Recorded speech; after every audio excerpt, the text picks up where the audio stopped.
Hello friends, आज हम physics का फर्स्ट चैप्टर देखने वाले हैं जो उसका नाम है इलेक्ट्रोस्टैटिक। ठीक है, तो इलेक्ट्रोस्टैटिक में आप सभी चीज़ वस्तु आप देखने वाले हो जो इलेक्ट्रोस्टैटिक के रिलेटेड हो। ओके, तो इलेक्ट्रोस्टैटिक की एक बेसिक प्रॉपर्टी होती है कि फिजिक्स की, वो है आप इलेक्ट्रिक चार्ज। ओके, तो इलेक्ट्रिक चार्ज के बारे में भी आप देखने वाले हो। ओके, तो हमारे जो नेचर में हम समटाइम्स हम इलेक्ट्रिक चार्ज देखते हैं, वो समटाइम्स हमारा इलेक्ट्रिक चार्ज एक स्टेशनरी कंडीशन पे होता है और समटाइम्स वो एक मोशन में होता है, मीन्स के वो एक ट्रैवलिंग करता है।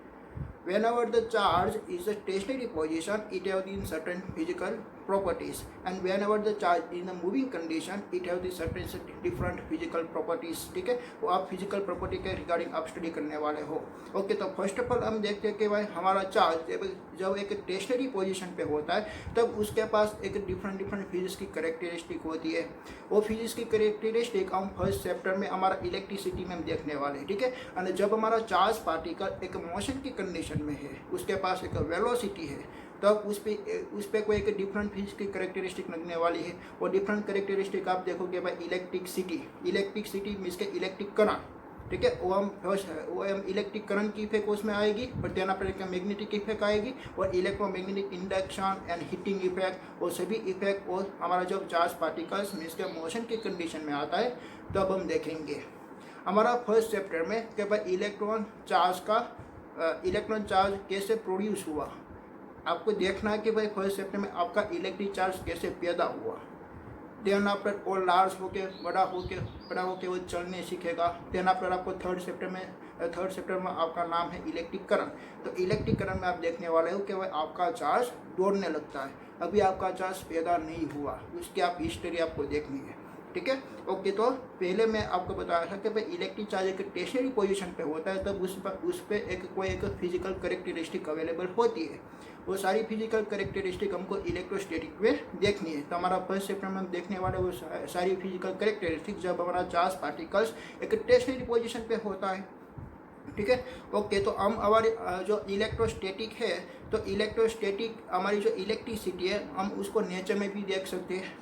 हमारी जो स्काई में हमारा जो क्लाउड्स होता है, इस clouds is going to each others, it make the एक सम स्पार्क, वो एक मीन्स के एक दूसरे से नज़दीक आ जाए तो तब उसमें से एक स्पार्क प्रोड्यूस होती है। वो जो स्पार्क है, वो स्पार्क को हम बोलते हैं भाई इलेक्ट्रिसिटी। हम उस स्पार्क को क्या बोलते हैं, इलेक्ट्रिसिटी। और जैसे ही हमारे हाउस में एक केबल थ्रू एक एनर्जी आती है, वो एनर्जी से हम हमारा फैन स्टार्ट करते हैं और अदर इलेक्ट्रिक डिवाइस हम स्टार्ट करते हैं। ठीक है, तो वो जो एनर्जी आती है, वो एनर्जी को हम देखते हैं भाई इलेक्ट्रिसिटी। वो एनर्जी क्या है, is a electricity. Then after कि आपके जो क्लासरूम में जो आपका सर फिजिक्स स्टडी करवाते हैं, तो वो एक बोर्ड पे एक राइटिंग लिखते हैं, एक शौक से वो राइटिंग लिखते हैं, तो शौक का सम पार्टिकल्स एक बोर्ड पे ब्लैक बोर्ड पे चिपक जाता है। तो वो ब्लैक बोर्ड पे चिपक गया, it is known as electricity. उसको भी हम क्या बोलते हैं, इलेक्ट्रिसिटी। ठीक है, वो भी आपका एक इलेक्ट्रिसिटी है। और वैसे ही आपके पास एक बॉल्स अवेलेबल है, बॉल्स में आप नट लगा रहे हो, तो बॉल जो नट है वो नट एक नीचे नहीं आ जाती, वहाँ पे चिपक जाती है, वो भी क्या है, एक इलेक्ट्रोस्टैटिक।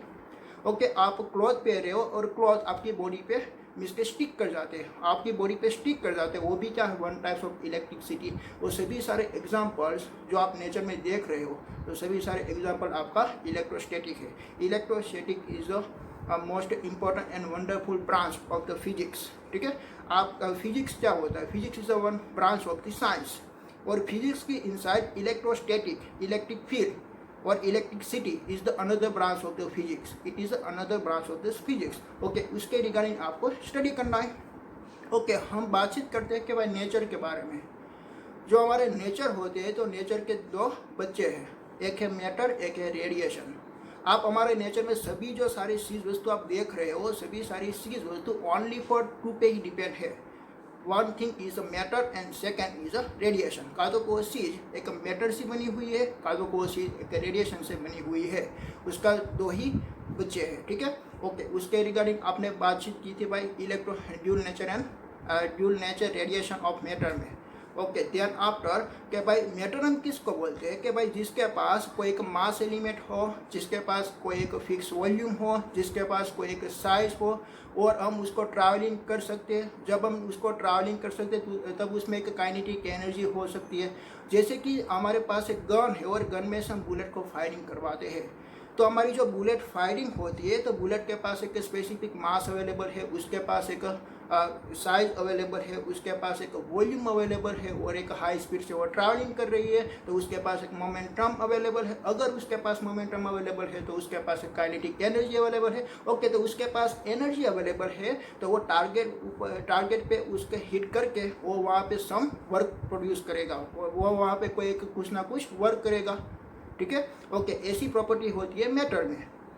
देन आफ्टर हम देखने वाले भाई रेडिएशन। हम रेडिएशन किसको बोलेंगे भाई, हमारी सनलाइट जो आती है ट्रैवलिंग होके, वो भी एक हाई स्पीड से ट्रैवलिंग होती है, वो भी एक टारगेट पे हम मीट करवाएंगे तो वो भी एक वर्क प्रोड्यूस करता है। तो दोनों नेचर ने हमने स्टडी किया कि भाई one is matter and second is radiation, तो दोनों हमको एक वर्क प्रोड्यूस करके देती है। ठीक है, पर दोनों की जो फिजिकल करेक्टरिस्टिक है वो एक डिफरेंट है।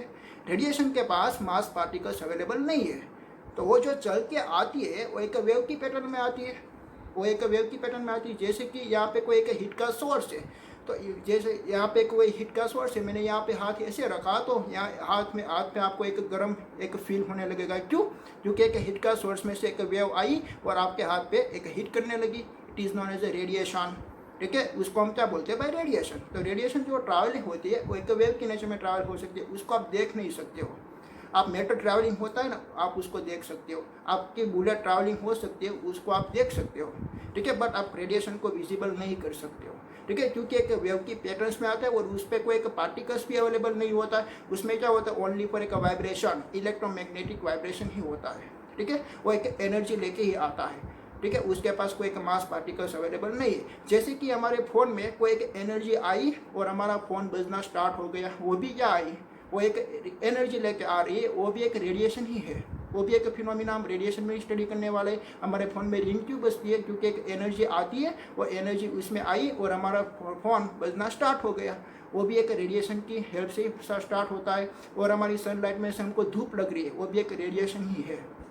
ओके, हमको यहाँ पे देखना है कि रेडिएशन के रिगार्डिंग नहीं, बट हमको देखना है कि भाई मैटर के रिगार्डिंग। ओके, तो मैटर के पास एक मोस्ट इम्पॉर्टेंट करेक्टरिस्टिक होती है, जो कि दोनों के पास इंपॉर्टेंट करेक्टरिस्टिक ही होती है। मैटर के पास जितनी करेक्टरिस्टिक अवेलेबल है उतनी करेक्टरिस्टिक एक रेडिएशन पे अवेलेबल है, क्योंकि वो नेचर का दो बच्चे हैं और नेचर ने दोनों बच्चे को एक इक्वल ही करेक्टरिस्टिक दी है। ठीक है, दोनों को एक इक्वली और इम्पोर्टेंट करेक्टरिस्टिक दी है, बट आपको यहाँ पे स्टडी करनी है कि मैटर के रिगार्डिंग। ओके, तो आपका जो मैटर है, तो मैटर के पास एक इम्पोर्टेंट करेक्टरिस्टिक होती है। वो करेक्टरिस्टिक होती है कि matter can applying the force, matter can applying force. आपका जो मैटर है वो मैटर फोर्स लगा ही सकता है। ठीक है, और दूसरे ऑब्जेक्ट पे वो फोर्स लगाता है। कैसे वो फोर्स लगाता है, देखिए कि यहाँ पे एक ऐसा कोई एक मैटर अवेलेबल है। ठीक है, वो मैटर ने मैंने ऐसे में से पुश किया तो वो मैटर ऐसे चलना लगा, यहाँ पे मैंने ऐसे पुश किया तो वो ऐसे चलना लगा।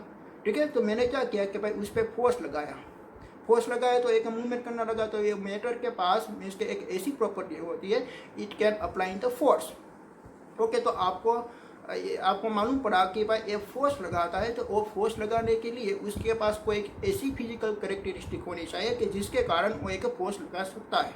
ठीक है, ओके, तो वो जो फोर्स का आपने सोर्स फाइंड आउट करना स्टार्ट किया। बट हम हमारे नेचर में देखते हैं कि we are the many more number of the forces are available in our nature, but वो सभी सारे फोर्स को हमने क्लासीफाई करके और सिंप्लीफिकेशन करके ओनली पर उसका क्लासिफिकेशन हमने 4 मेन बेस फोर्स में ही किया।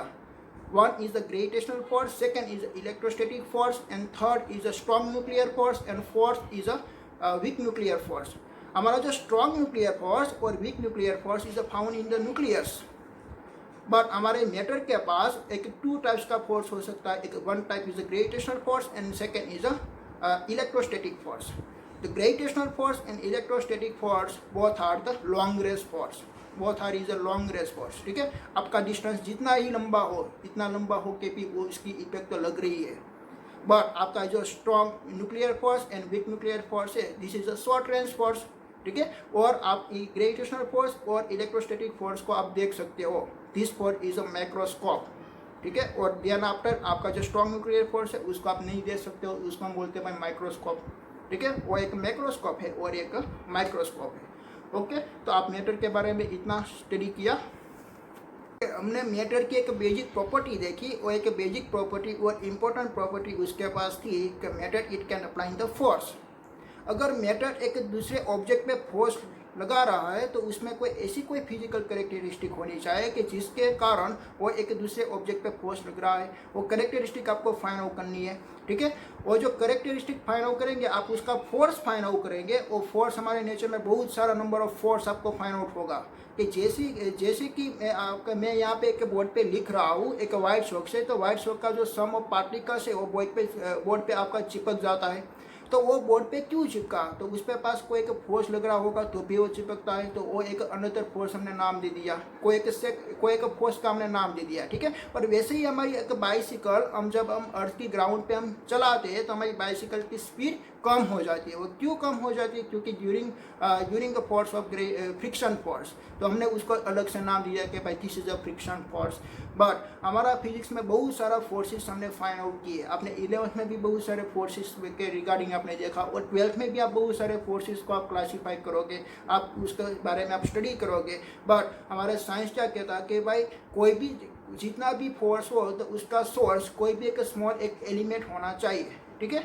ओके, तो उसके रिगार्डिंग हमारा साइंटिस्ट ने सभी सारे फोर्स का एक क्लासीफाई करके ओनली फॉर 2 फोर्सेस में डिवाइड किया। One is the gravitational force and second is a electrostatic force, ठीक है। हमारे मैटर के पास ओनली फॉर 2 टाइप का फोर्स हो सकता है, one is the electrostatic force and second is the gravitational force. Okay, तो ये जो पार्टिकल्स यहाँ पे एक फोर्स लगा रहा है तो उसके पास ये 2 करेक्टरिस्टिक होनी चाहिए, क्योंकि ये दोनों फोर्स जो अप्लाई हो रहे हैं तो दोनों फोर्स का कोई सोर्स भी डिफरेंट होना चाहिए, वो एक ही पार्टिकल पे होना चाहिए, ठीक है। ओके, तो हम फर्स्ट ऑफ ऑल हम देखते हैं भाई ग्रेविटेशनल फोर्स। तो ग्रेविटेशनल फोर्स का जो सोर्स था वो सोर्स हमने फाइंड आउट किया, it is the mass element. तो हमारे नेचर में जो हम सभी सारे चीज वस्तु देख रहे हैं वो सभी सारे चीज वस्तु में जो मास का एलिमेंट अवेलेबल होता है तो उस पर ग्रेविटेशनल फोर्स लगता है। जैसे कि हमारे यूनिवर्स में हम एक हमारी अर्थ है, तो अर्थ के पास भी मास एलिमेंट अवेलेबल है और उसका मास सबसे ज़्यादा है, ठीक है। हम जब भी सारी चीज वस्तु देख रहे हैं उसके रिगार्डिंग उसका मास सबसे ज़्यादा है, तो वो एक ग्रेविटेशनल फोर्स सबसे ज़्यादा लगाएगा। इसलिए तो सभी सारी चीज वस्तुओं को अपनी तरफ खींच लेती है, एक एट्रैक्शन फोर्स प्रोड्यूस करती है। ग्रेविटेशनल फोर्स एक एट्रैक्शन फोर्स को प्रोड्यूस करती है। इसलिए तो हमारे पास एक चीज वस्तु अवेलेबल है तो उसके पास भी एक मास एलिमेंट अवेलेबल है, और हमारी अर्थ के पास भी मास एलिमेंट अवेलेबल है। अगर मैं एक चीज वस्तु को मैं यहाँ से मैं पुट कर दूंगा तो एक डाउनवर्ड डायरेक्शन में जाएगा। क्यों डाउनवर्ड डायरेक्शन में गया, क्योंकि उस पर एक ग्रेविटेशनल फोर्स लग रहा है, ठीक है। कि भाई हमारे पास अर्थ है तो अर्थ के पास मास बहुत ज़्यादा है, इसलिए उसके पास स्ट्रेंथ भी ज़्यादा है, स्ट्रेंथ ज़्यादा है इसलिए ये बॉडी को अपनी तरफ वो खींच लेती है, ठीक है। ओके, तो ये बॉडी को खींच लिया तो हमने फाइंड आउट कर लिया कि भाई हमारा ग्रेविटेशनल फोर्स का जो सोर्स होता है, एक सोर्स होता है, वो है एक हमारा मास एलिमेंट। चला है आपको, ये है हमारा एक मास एलिमेंट। बट दूसरी चीज़ आप नहीं फाइंड आउट कर पाए, कौन सी चीज़, कि भाई आप बोर्ड पे लिख रहे हो तो आपका जो शॉक का जो कोई एक सम पार्टिकल्स है वो बोर्ड पे चिपक गया। वो बोर्ड पे चिपका क्यों, क्या वो बोर्ड पे जो चिपक गया हुआ पार्टिकल्स के पास मास एलिमेंट नहीं है अवेलेबल, उसके पास भी मास एलिमेंट अवेलेबल है। तो वो क्या मास एलिमेंट उसके पास अवेलेबल है तो आपकी जो अर्थ है तो अर्थ उस पर फोर्स नहीं लगा पाएगी, ग्रेविटेशनल फोर्स, और ग्रेविटेशनल फोर्स लगेगा तो मास पार्टिकल्स वो चिपका हुआ क्यों है, वो यहाँ से नीचे क्यों नहीं चला गया, वो वहाँ पे चिपक क्यों गया, ठीक है। तो आप दूसरी तरफ भी सोच सकते हो कि भाई आपका जो ब्लैक बोर्ड है तो आपका ब्लैक बोर्ड के पास मास आपकी अर्थ से ज़्यादा होगा, ऐसा पॉसिबल है क्या, ऐसा तो पॉसिबल नहीं है। तो ऐसा पॉसिबल नहीं है तो उसका जो ग्रेविटेशनल फोर्स लगेगा तो अर्थ ही ज़्यादा लगाएगा, अर्थ ज़्यादा लगाएगा तो मास पार्टिकल्स एक शॉक का जो पार्टिकल्स है वो वहाँ पे चिपक क्यों गया, वो यहाँ से नीचे क्यों नहीं चला गया, क्योंकि वो एक सेकंड फोर्स के कारण वो यहाँ पे चिपक गया है, उस पर कोई एक सेकंड फोर्स लग रहा है। ओके, तो हमारा जो सभी साइंटिस्ट था एक सेकंड फोर्स के रिगार्डिंग इसके फाउंड करने लगे कि भाई वो कौन सा फोर्स है, वो जो फोर्स यहाँ पे लग रहा है तो उसका सोर्स कौन सा है, ठीक है। और उसका सोर्स हमने फाइंड आउट करना स्टार्ट कर दिया। चला है आपको कि भाई आपके ब्लैक बोर्ड पे एक आप वाइट शॉक से लिख रहे हो तो आपका शॉक का जो पार्टिकल्स है वो शॉक का पार्टिकल्स वहाँ पे चिपक जाता है। अगर वहाँ पे चिपक जाता है तो वहाँ पे एक ग्रेविटेशनल फोर्स लगती है। क्यों ग्रेविटेशनल फोर्स लगती है, क्योंकि शॉक के पार्टिकल्स में भी मास एलिमेंट अवेलेबल है, और आपने अभी बताया कि भाई सोर्स ऑफ ग्रेविटेशनल फोर्स होता है कि भाई एक मास एलिमेंट, जिसके पास भी मास एलिमेंट होगा तो उस पर एक ग्रेविटेशनल फोर्स लगेगा। बट वो भी वो वहाँ पे चिपक रही है तो उसका रीज़न क्या हुआ कि भाई वहाँ पे कोई एक दूसरा फोर्स लग रहा है, वैसे ही आपके पास एक बोल्ट अवेलेबल है और बोल्ट में आप नट उसमें इसके फिट कर रहे हो और नट वो वापस वो फिसक के नीचे नहीं आती है। क्यों नीचे नहीं आती है? क्योंकि वहाँ पे कोई एक दूसरा फोर्स लग रहा है, ठीक है। और वैसे ही मिस के बहुत सारे एग्जाम्पल आपने देखे हैं कि बहुत सारे एग्जाम्पल में आपका जो फैन है, आपने फैन आपकी छत में लगाया हुआ है, वो नीचे क्यों नहीं आता? फैन पे भी पास एक मास एलिमेंट अवेलेबल है, वो वहाँ पे चिपक ही क्यों रहता है, ठीक है। तो उस पर भी कोई एक दूसरा फोर्स लग रहा है, ठीक है। तो आपको फाइंड आउट हुआ कि भाई हमारी जो नेचर है, हमारी नेचर ओनली फॉर एक ही फोर्स की बनी हुई नहीं है, हमारी नेचर ओनली फॉर एक ग्रेविटेशनल फोर्स की बनी हुई नहीं है, उसका एक दूसरा फोर्स भी लग रहा है। और दूसरा फोर्स का सोर्स आपको फाइंड आउट करना है, ठीक है। और दूसरा सोर्स का आपको फोर्स फाइंड आउट करना है कि भाई दूसरा फोर्स का सोर्स कौन सा है, वो आपको फाइंड आउट करना है। ओके, सभी साइंटिस्ट उसमें लगे हुए थे कि भाई उसका सोर्स फाइंड आउट करने में। वैसे में एक ऐसा एक्सपेरिमेंट हुआ, तो एक ऐसा एक्सपेरिमेंट में ऐसा साबित हुआ कि भाई हमारी जो नेचर में सभी ऑब्जेक्ट अवेलेबल है और सभी ऑब्जेक्ट में कोई ऐसी फिजिकल करेक्टरिस्टिक होनी चाहिए कि जिसके कारण वो दूसरे ऑब्जेक्ट को अपनी तरफ खींच लेती है और दूसरे ऑब्जेक्ट को अपनी तरफ एट्रैक्शन फोर्स लगा सकती है, और वो कभी समटाइम्स लगा सकती है और समटाइम्स वो नहीं भी लगा सकती। ऐसी कोई फिजिकल करेक्टरिस्टिक इसमें होनी चाहिए, ठीक है। तो ऐसी कौन सी ऐसी शक्ति उसके पास अवेलेबल है कि जिसके कारण वो दूसरे ऑब्जेक्ट को अपनी तरफ खींच लेती है? ख्याल आया? आपने देखा कि भाई एक हमारे पास ऑब्जेक्ट है, वो ऑब्जेक्ट एक दूसरे ऑब्जेक्ट को अपनी तरफ खींच लेती है। वो कौन सी इसमें एक अलग फिजिकल करेक्टरिस्टिक अवेलेबल है कि भाई जिसके कारण वो उसको खींच रही है, ठीक है। तो हमने क्या नाम दे दिया कि भाई उस पर कोई एक चार्ज अवेलेबल है, उस पर क्या अवेलेबल है? कोई एक चार्ज अवेलेबल है, एक चार्ज हो गई है। अगर आपकी बॉडी चार्ज हो जाती है, आप मॉर्निंग के मूड में मिस के उठते हो, तब आपकी बॉडी की चार्ज होती है। आप बॉडी चार्ज होती है, आप मॉर्निंग में सभी सारे वर्क फटाफट कर लेते हो, ठीक है, क्योंकि आपकी बॉडी चार्ज हुई है। और वैसे ही आपने ऐसा देखा कि भाई आपका एक ऑब्जेक्ट है, तो ये ऑब्जेक्ट एक दूसरे ऑब्जेक्ट को अपनी तरफ खींच लेता है।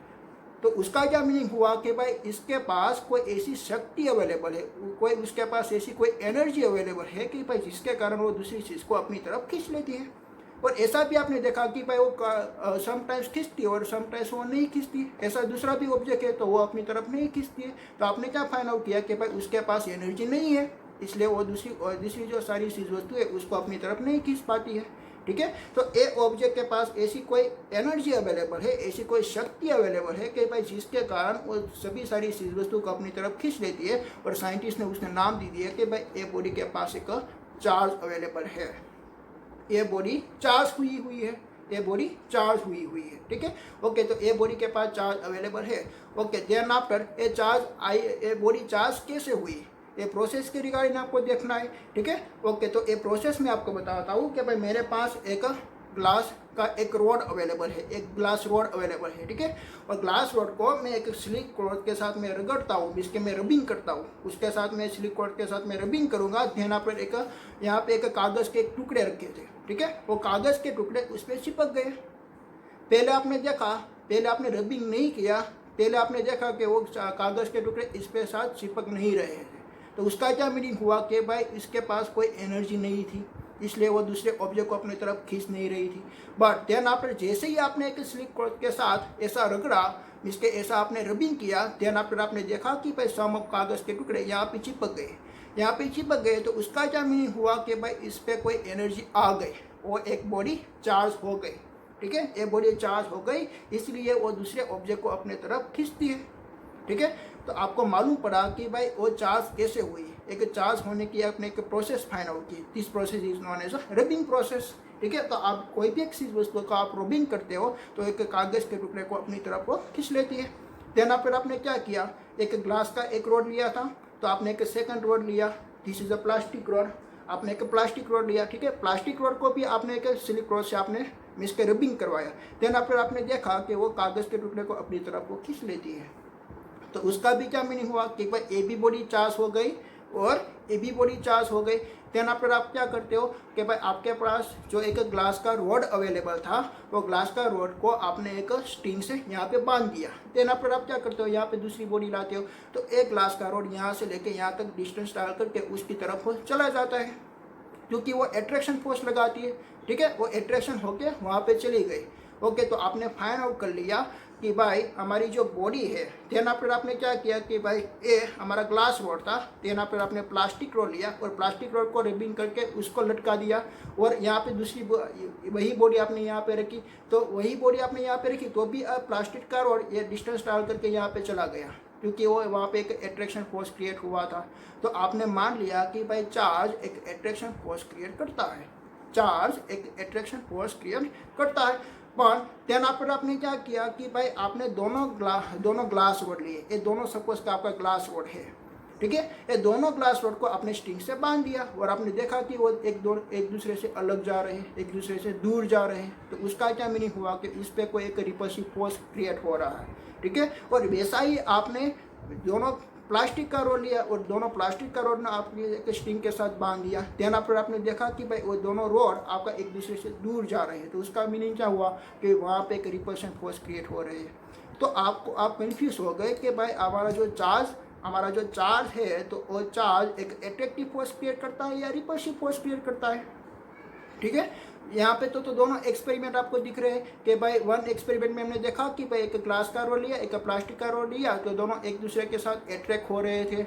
और दूसरा एक्सपेरिमेंट में आपने देखा कि भाई दोनों हमने सेम इसके रोड लिया, दोनों हमने सेम प्लास्टिक का रोड का, तो दोनों हमने सेम एक ग्लास का रोड लिया और दोनों एक दूसरे से दूर जा रहे थे। और दोनों दूर जाने का रीज़न क्या होता कि भाई वहाँ पे कोई रिपल्सिंग फोर्स प्रोड्यूस होगा, इसलिए तो एक दूसरे से दूर जा रहे हैं। तो हमारा जो चार्ज होता है वो चार्ज कैसा फोर्स क्रिएट करता है, एक अट्रैक्टिव फोर्स क्रिएट करता है या रिपल्सिव फोर्स क्रिएट करता है। हमने ग्रेविटेशनल फोर्स के रिगार्डिंग हमने 11th में स्टडी किया था कि भाई gravitational force only for is attractive force, ऐसा हमने नहीं देखा था कि भाई ग्रेविटेशनल फोर्स के पास रिपल्सिव फोर्स होता है, ठीक है। इसलिए यहाँ पे हम कंफ्यूज हो गए कि भाई चार्ज के पास ओनली फॉर अट्रैक्टिव फोर्स ही होना चाहिए, का तो रिपल्सिव फोर्स भी होना चाहिए। पर यहाँ पे तो हम देख रहे हैं कि भाई दोनों फोर्स प्रोड्यूस हो रहे हैं, पर दोनों फोर्स में हमने डिफरेंट एक्सपेरिमेंट किए, तो उसमें आपने क्या देखा कि भाई जब हमारी सेम चीज वस्तु होती है, जब हमारा सेम ग्लास का रोड होता है, ए भी ग्लास का रोड है और ए भी ग्लास का रोड है, तब हमारा रिपल्शन होता था। देन आफ्टर एट्रैक्शन कब होता था, एक ग्लास का रोड और एक प्लास्टिक का रोड था, तब एट्रैक्शन होता था। उसका मीनिंग क्या हुआ कि भाई कोई एक लाइक ऑब्जेक्ट अवेलेबल होगा, जब कोई एक लाइक ऑब्जेक्ट मीन्स के कोई एक सेम ऑब्जेक्ट अवेलेबल होगा, वहाँ पे एक रिपल्सिव फोर्स क्रिएट होता है। और अपोज आपका मीन्स के दोनों चीज वस्तु आपकी डिफरेंट है, एक ग्लास का रोड है और एक प्लास्टिक का रोड है, तब उस पर अट्रैक्टिव फोर्स लगता है। तो अट्रैक्टिव फोर्स कब लगता है, जब दोनों चीज वस्तु आपकी डिफरेंट है, मीन्स के अनलाइक है। और जब दोनों चीज वस्तु आपकी लाइक होती है तो उस पर एक रिपल्शन फोर्स क्रिएट होता है। ऐसा आपने फाइंड आउट कर लिया। ओके, हमने एक्सपेरिमेंट करके देखा कि जब हमारा दोनों ग्लास रोड थे तो दोनों ग्लास रोड पे एक रिपल्शन फोर्स क्रिएट हो रहा था और एक ग्लास रोड एक प्लास्टिक रोड पे एक अट्रैक्शन फोर्स क्रिएट हो रहा था।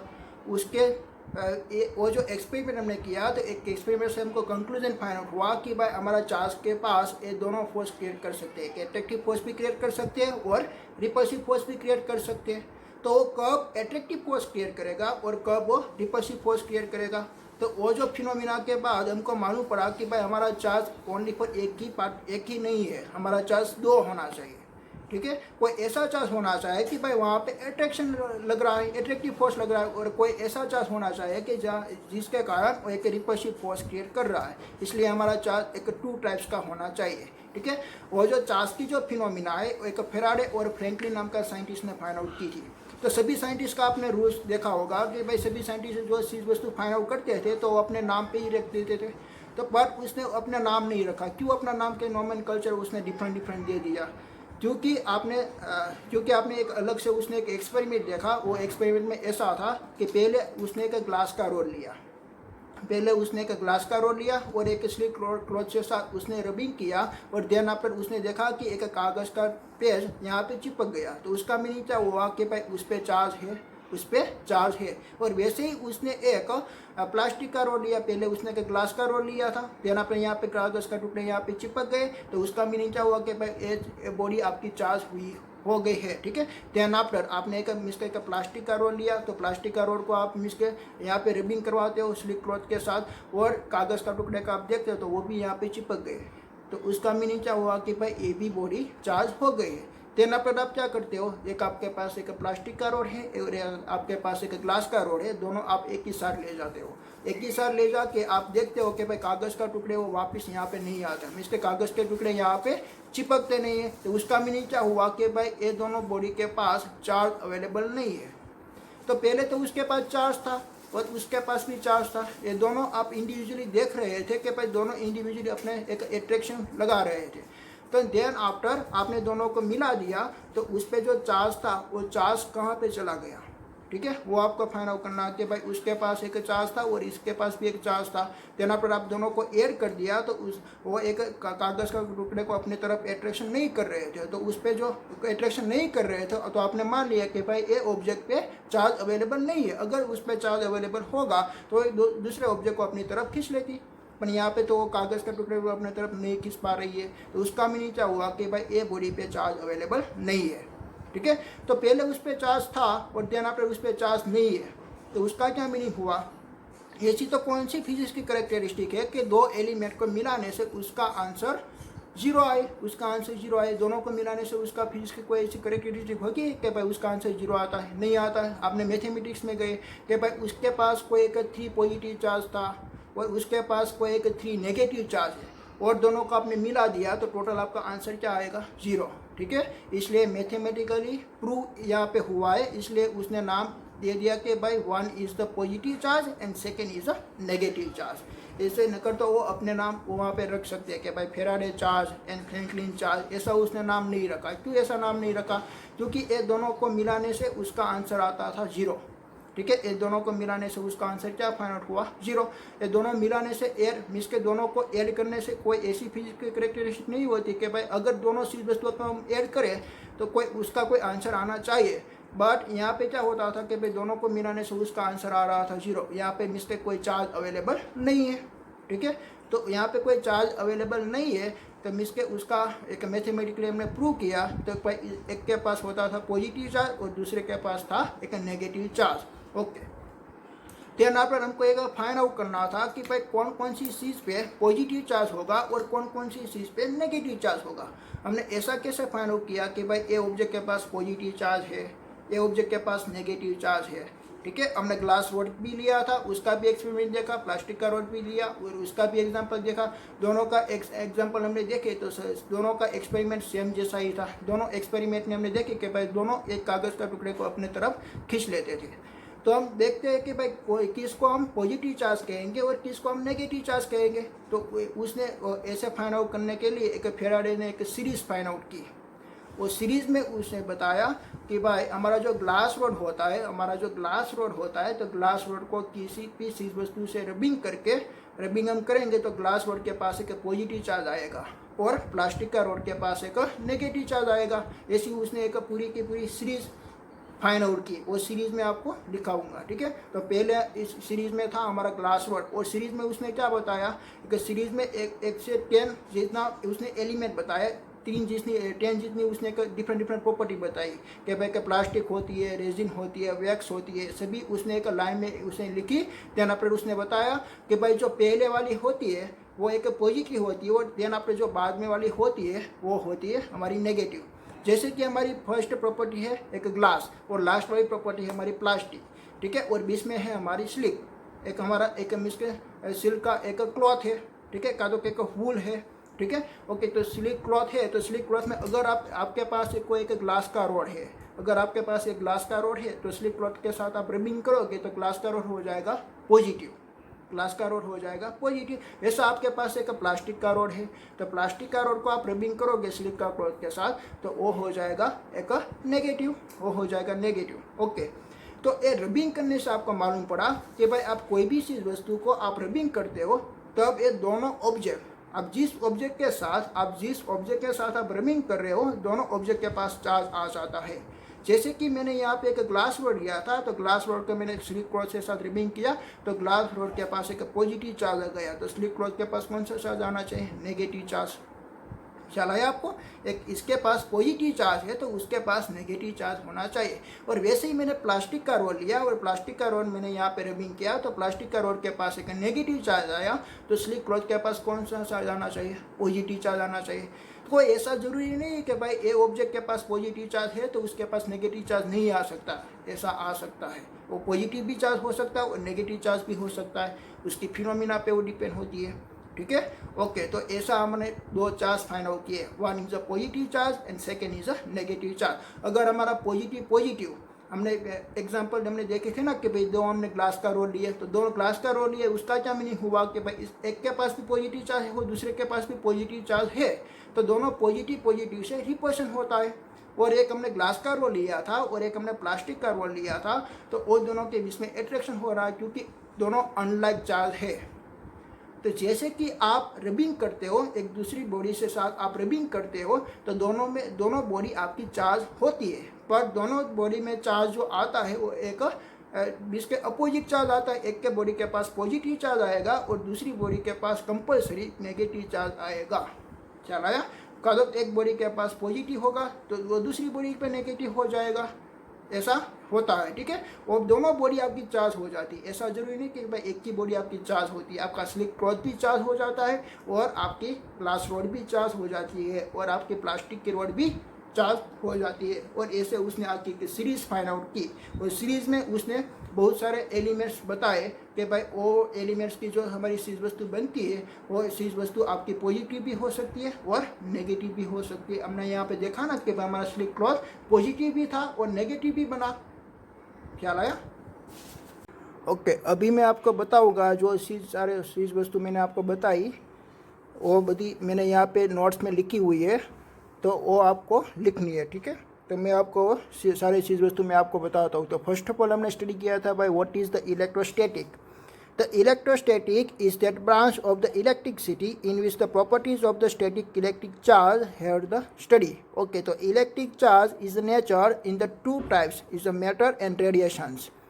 ठीक है, तो मास मैटर में होती है mass, shape, volume, momentum and kinetic energy होती है। ठीक है, इस कैरी एनर्जी, वो भी एक एनर्जी कैरी करती है, काइनेटिक एनर्जी होती है तब। ठीक है, रेडिएशन में एक वेवलेंथ होती है, वाइब्रेशन होती है और इस कैरी इज एनर्जी।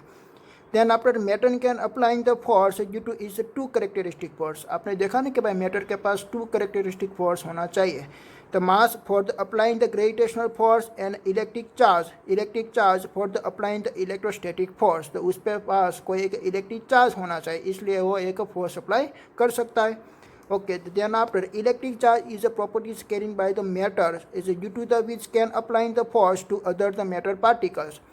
जब उसके पास कोई ऐसी फिजिक्स की करेक्टरिस्टिक होती है तब वो एक दूसरे ऑब्जेक्ट को अपने तरफ खींच लेती है, तब ये बॉडी हम देखेंगे भाई वो बॉडी के पास एक चार्ज अवेलेबल है।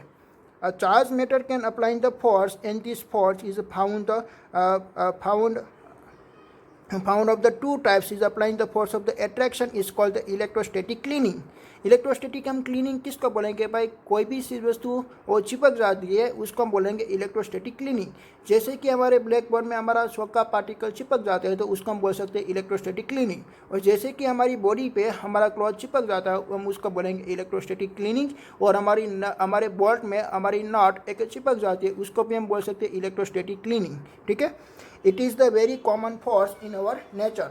The two type of the charge where the name is the positive and negative by the Franklin। तो फ्रैंकलिन नाम का साइंटिस्ट था और उसने फाइंड आउट किया कि भाई चार्ज उसका टू टाइप्स का है, एक पॉजिटिव और एक negative. This nomenclature was the give because the charge are added to zero। हमने देखा ना कि भाई एक हमारा एक ग्लास का रोड था और एक प्लास्टिक का रोड था। ग्लास का रोड के पास था एक पॉजिटिव चार्ज और प्लास्टिक का रोड के पास था नेगेटिव चार्ज। दोनों इंडिविजुअली चार्ज बॉडी अवेलेबल थी, बट दोनों को जब मैंने मिसके मिला दिया देन आफ्टर उसका टोटल चार्ज हो गया जीरो। तो टोटल चार्ज उसका जीरो हो गया तो देन आफ्टर वो बॉडी मीन्स के वो कागज़ के टुकड़े को मीन्स के एट्रैक्टिव फोर्स नहीं लगा पाई क्योंकि उसके पास चार्ज ही नहीं रहा। ठीक है, तो उसमें ऐड करने के लिए उसका चार्ज हो गया zero. The like quantity which are the positive and negative. Body name the charge many the process and one is the rubbing.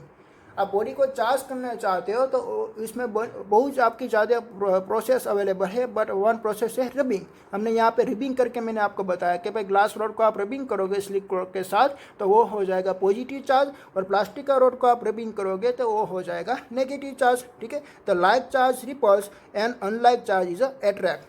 When the rubbing one object becomes the positive and other the compulsory is a negative.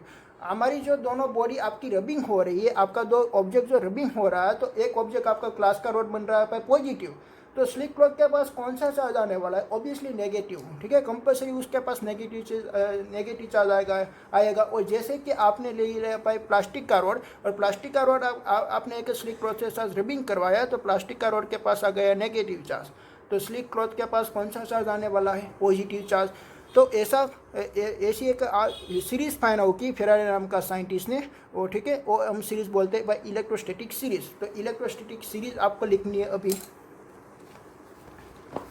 Okay. तो यहाँ पे है electrostatic series. तो electrostatic series is a two substance are rubbing together. जब आप to substance को आप rubbing कराओगे टूगेदर, तब वो एक सीरीज फाइंड आउट की। तो इसमें पहले था कि भाई यहाँ पे लिखा हुआ है कि भाई farmer in series will be the positive and other is a negative. Means के पहले नंबर में ग्लास लिखा हुआ है, तो उसकी सेकंड नंबर में है फ्लेनर्स, ठीक है। तो फ्लेनर और ग्लास को आप दोनों को रबिंग करवाओगे, तो ग्लास के पास हो जाएगा पॉजिटिव चार्ज और फ्लेनर पे हो जाएगा नेगेटिव चार्ज। देन अगर आपके पास एक फ्लेनर अवेलेबल है, एक वुड अवेलेबल है, फ्लेनर और वुड को आप इसके रबिंग करवाओगे, तो फ्लेनर पे हो जाएगा पॉजिटिव चार्ज और वुड पे हो जाएगा नेगेटिव चार्ज। आपको मालूम पड़ा कि भाई आप ऊपर से नीचे जाओगे, तब आपका ऊपर का एलिमेंट होता है पॉजिटिव और नीचे का एलिमेंट होता है नेगेटिव। जैसे कि मैं आपने दो एग्जांपल लिए थे, एक ग्लास का रोड के बारे में और एक प्लास्टिक का रोड के बारे में। एक लास्ट हमारा सर पर है, बट हम लेते हैं प्लास्टिक, ठीक है, ओके। तो ग्लास के रोड के पास ऑलवेज कौन सा चार्ज होना चाहिए? पॉजिटिव चार्ज, ठीक है। आप ग्लास का रोड के साथ फ्लेनर से भी रब करवा सकते हो, वुड से भी वर्क करवा सकते हो, सिल्क से भी मिथ के रबिंग करवा सकते हो, बट ग्लास का रोड के पास होगा एक पॉजिटिव चार्ज। और वैसा ही यहाँ पे एक स्लिक अवेलेबल है, एक मेटल अवेलेबल है, ठीक है। और स्लिक और मेटल को आप दोनों को मिस के रबिंग कराओगे, तो सिल्क के पास हो जाएगा एक पॉजिटिव चार्ज और मेटल के पास हो जाएगा एक नेगेटिव चार्ज। और मेटल और प्लास्टिक को आप रबिंग कराओगे, तो मेटल के पास हो जाएगा पॉजिटिव चार्ज और प्लास्टिक के पास हो जाएगा नेगेटिव चार्ज। ऐसी इसने एक पूरी सीरीज फाइंड आउट की, ठीक है। वो सीरीज आपको याद रखने की ज़रूरत नहीं है, but only for a history के बारे में मैं आपको बता रहा था, इसलिए मैंने यहाँ पे लिखा हुआ है। बट आपको ओनली फॉर दो चीज़ याद रखनी है कि भाई ग्लास के रोड के पास होता है पॉजिटिव चार्ज और प्लास्टिक का रोड के पास होता है नेगेटिव चार्ज, ठीक है।